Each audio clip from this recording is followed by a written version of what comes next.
Ni hao, je suis Greg le Geek ou GG Pose Intime et je vous souhaite la bienvenue pour cette nouvelle présentation JT Geek avec cette semaine une test d'une Bugatti Veyron. Parce que voir les produits en photo c'est bien, mais les voir en vidéo c'est mieux, alors débridez-vous et découvrez tout nos tests high-tech en direct de Shenzhen en Chine. Allez, on vous explique tout ça après le générique et après Pan Geek.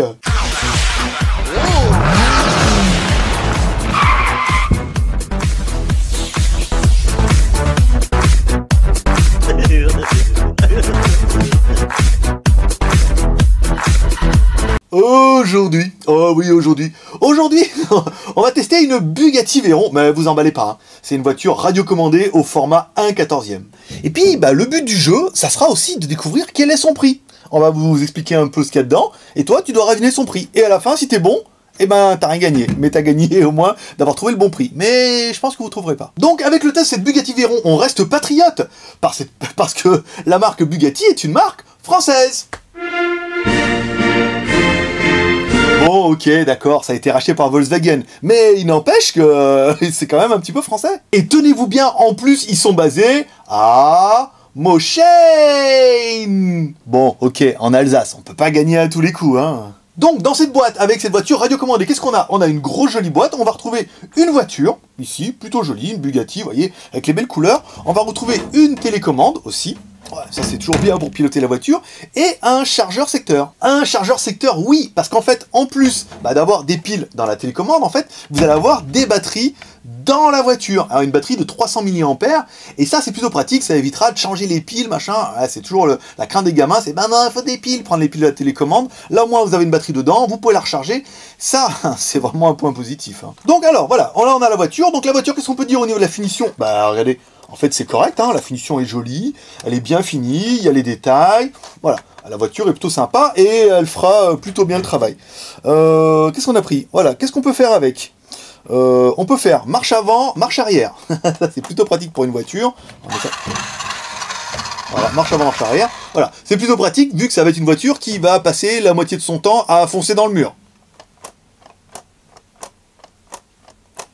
Voilà, c'est à ça qu'elle va servir, la pauvre voiture. La voiture va permettre également de tourner à gauche, ici, et à droite. Voilà, bon après c'est pas très compliqué, mais c'est plutôt pratique pour une voiture. Qu'est-ce qu'on peut refaire? Vitesse maximum, 10 km/h. Ouais, bon, c'est pas beaucoup, mais pour dans un appartement, c'est largement assez. Portée de la télécommande, 20 mètres. Simplement. Sachant que la voiture roule à 10 km/h et que la portée de la télécommande est de 20 mètres, à partir de combien de secondes la voiture deviendra totalement incontrôlable? Vous avez 1 heure. Et enfin, le détail qui tue. Oui, le détail qui tue, c'est quoi? C'est le petit bouton ici, là. Et ce petit bouton, il fait quoi? Eh ben, ce petit bouton, il ouvre les portes. Alors, la porte est un peu bloquée. Voilà, ça ouvre les portes et ça ferme les portes. Alors vous allez pouvoir vous appuyer longtemps, ça ouvre la porte, vous restez comme ça, vous appuyez doucement, ça ferme les portes. Et ça, c'est juste le petit détail qui tue et à mon avis, les gamins vont surkiffer. Et les parents aussi, c'est un peu le problème. Alors les plus et les moins de l'animal. Alors les plus pour nous, on aura bien aimé le look. En fait, le look, la voiture est très jolie, elle est très sympa. Vous voyez, elle est bien, elle fait bien le travail, elle fait bien son effet. Parce qu'en fait, on a juste une grosse voiture qui est bien avec sa télécommande. Hop là, vous voyez, marche avant, marche arrière. Voilà, c'est plutôt bien. On aura bien aimé la batterie rechargeable. Ça, c'est trop bien. Fini de taper les piles, hein. Non, ça, c'est quand même plutôt bien. C'était quand même plutôt une bonne idée. Ah, mettez-les directement la batterie, vous la rechargez et tout. Au pire, faudrait essayer d'avoir plusieurs batteries, mais vous en chargez une, vous jouez avec une, avec l'autre et tout, machin. Ça, c'est plutôt pratique.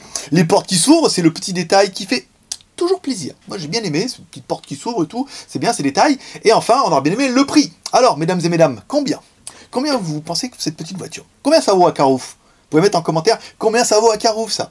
Et moi, je vous dirai combien ça vaut en Chine. Je vous dirai pourquoi j'en ai acheté un pour mon petit, parce que, voilà. Combien ça vaut? Alors, combien ça vaut? Combien ça peut valoir? Je sais pas, 30, 40 euros, 50 euros, 60 euros, 100 euros en France. On va partir sur le prix en France. Combien ça peut valoir en France? Vous pouvez chercher dans votre tête en disant, en France, ça vaut... Allez, ça vaut tant, ok. Combien ça peut valoir en Chine? En Chine, c'est pas cher quand même. En plus, la meuf, elle a quand même donné les batteries, elle a quand même donné les piles qui vont dans la télécommande, machin. Alors, le prix, mesdames et mesdames, waouh, 125 RMB. Combien ça fait? 15 euros. 15 euros. Voilà, la voiture complète avec sa boîte, la télécommande, le truc, 15 euros.